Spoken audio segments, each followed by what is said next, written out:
ఖమ్మం జిల్లాలో పర్యటిస్తున్న ముఖ్యమంత్రి రేవంత్ రెడ్డి పాలేరు రిజర్వాయర్ను పరిశీలించారు. దీనికి సంబంధించి మరింత సమాచారం మా ప్రతినిధి లింగయ్యని అడిగి తెలుసుకుందాం. లింగయ్య, చెప్పండి, ఖమ్మంలో సీఎం పర్యటన వివరాలేంటి?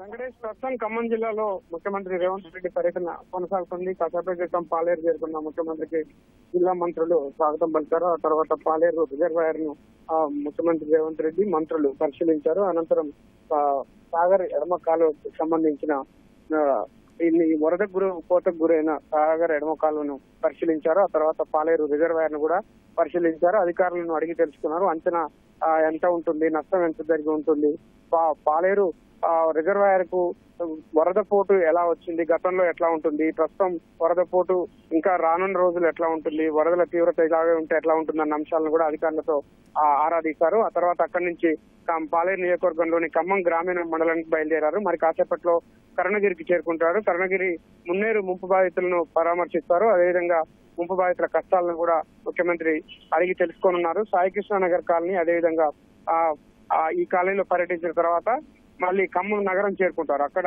ఖమ్మం నగరంలో బొక్కలగడ్డ, మోతీనగర్ తీవ్ర ప్రభావిత ప్రాంతాలు, మున్నేరు వరద ప్రభావిత ప్రాంతాలైన ఆ రెండు కాలనీల్లో కూడా ముఖ్యమంత్రి పర్యటిస్తారు. స్వయంగా బాధితులతో మాట్లాడి వాళ్ళ సమస్యలు కూడా అడిగి తెలుసుకోబోతున్నారు. ఇందుకోసం అధికార యంత్రాంగం అన్ని ఏర్పాట్లు చేసింది.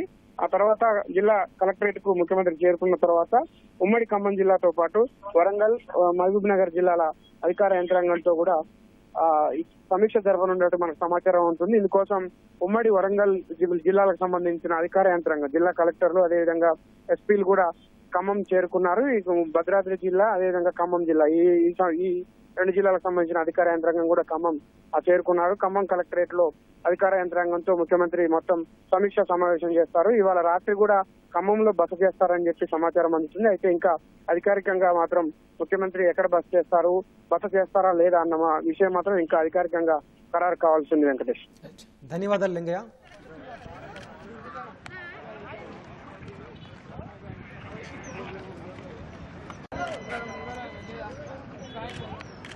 लीला